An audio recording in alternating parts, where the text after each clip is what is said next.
Hello students, आप सभी का स्वागत है।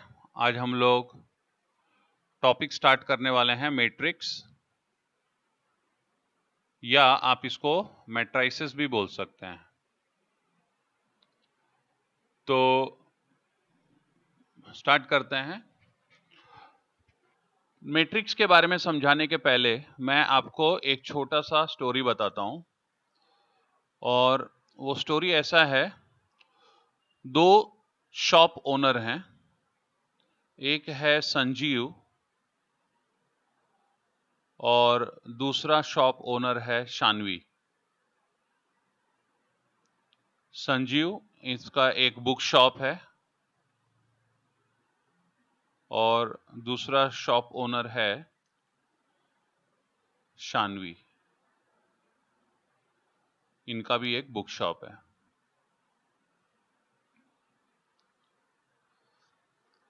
अब ये दोनों बहुत बड़े शॉप ओनर हैं, इनके पास में करोड़ों का बिजनेस है, काफी बुक्स बेचते हैं। लेकिन फिलहाल हम इनके सिर्फ 2 मंथ के सेल्स के बारे में बात करेंगे, अप्रैल एंड मई। अप्रैल, मई। अच्छा, अप्रैल और मई, ये दोनों मंथ में हम सिर्फ 3 बुक्स के बारे में ही बात करेंगे। इनके 3 बुक्स के जो सेल्स हैं, बस उसके बारे में ही बात करेंगे। और वो 3 बुक्स जो हैं वो हैं मैथमेटिक्स, इकोनॉमिक्स और computers. Maths, economics and computers. अभी सबसे पहले मंथ ऑफ अप्रैल के बारे में बात करते हैं। मंथ ऑफ अप्रैल में संजीव बुक शॉप में कितना सेल हुआ? मैथ्स का सेल हुआ है 9,000 रुपीज, इकोनॉमिक्स सेल हुआ है 7,000 रुपीज का बुक्स, और कंप्यूटर सेल हुआ है 5,000 रुपीज का बुक्स। ये मंथ ऑफ अप्रैल का है, तो यहां पे मैं ए लिख देता हूं। और शानवी बुक शॉप में मैथ्स का सेल हुआ है 5,000 रुपीज, इकोनॉमिक्स का सेल हुआ है 7,000 रुपीज, और कंप्यूटर सेल हुआ है 8,000 रुपीज। यहां पे मैं ए लिख देता हूं क्योंकि ये मंथ ऑफ अप्रैल का सेल है शानवी बुक शॉप।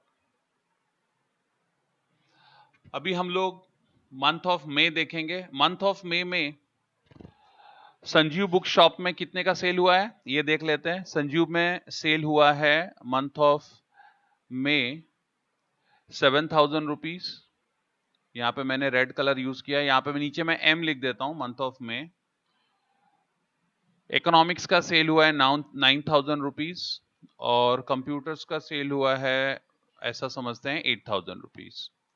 और शानवी बुक शॉप का मंथ ऑफ मई का सेल देखते हैं, 7,000, 8,000 एंड 8,000। अभी यहां पे देखिए क्या हो रहा है। आपके सामने सिर्फ 2 बुक शॉप है, और सिर्फ 2 बुक शॉप के सिर्फ 2 मंथ्स हैं, और ये 2 मंथ्स में सिर्फ 3 बुक्स हैं। इतना होने के बाद फिर भी ऐसा लग रहा है कि डेटा बहुत ज्यादा कॉम्प्लिकेटेड हो गया है। आपको भी लग रहा है ना? मतलब ऐसा लग रहा है कि बहुत ज्यादा डेटा हो गया है, और डेटा इतना ज्यादा हो गया है कि हम कंफ्यूज हो रहे हैं। हमें कुछ समझ में नहीं आ रहा है कि कौन से मंथ में किसने ज्यादा बेचा, किसने कम बेचा। तो ये जो डेटा है, इसको कुछ ऐसे फॉर्म में लिखना चाहिए जिससे कि कम टाइम में बहुत आसानी से हमें समझ में आ जाए कि डिटेल क्या है। जो पर्टिकुलर इंफॉर्मेशन है, ये जो इंफॉर्मेशन है, ये इंफॉर्मेशन हमें समझ में आना चाहिए। ये इंफॉर्मेशन हमें क्लियर होना चाहिए। और ये क्लियर होने के लिए हम लोग क्या करेंगे कि इस इंफॉर्मेशन को एक टैबुलर फॉर्म में लिखेंगे, एक टेबल बनाएंगे, टेबल।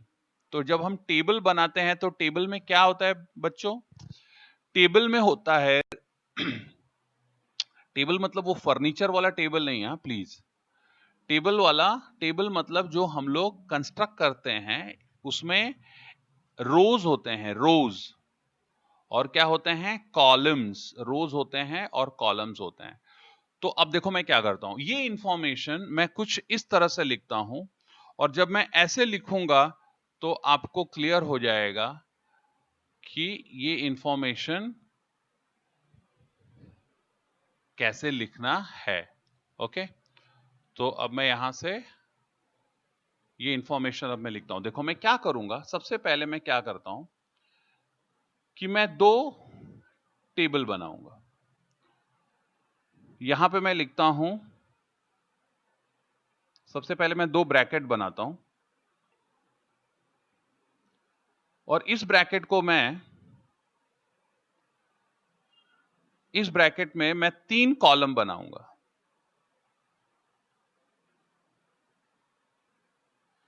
और 2 रो बनाऊंगा। कॉलम जो है, देखो कॉलम ऐसे होगा और रो ऐसे होगा,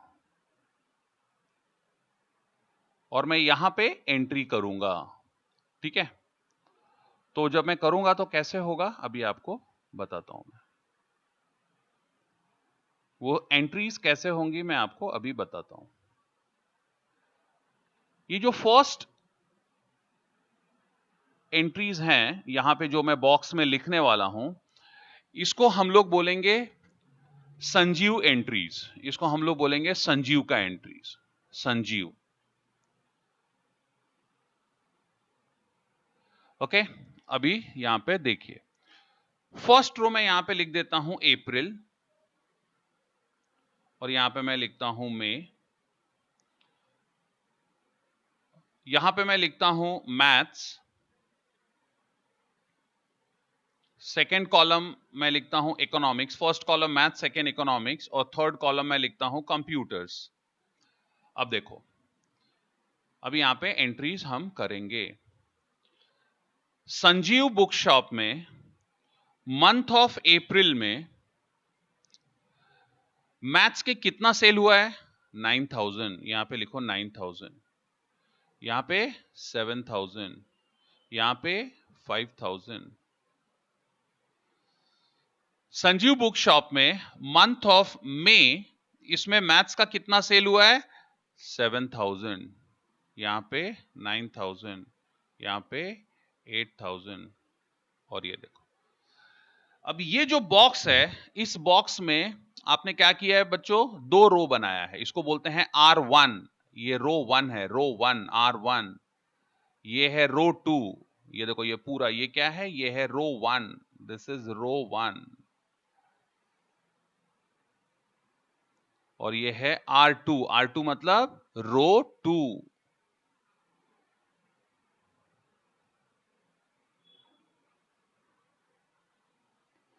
और इसको क्या बोलेंगे, ये है C1।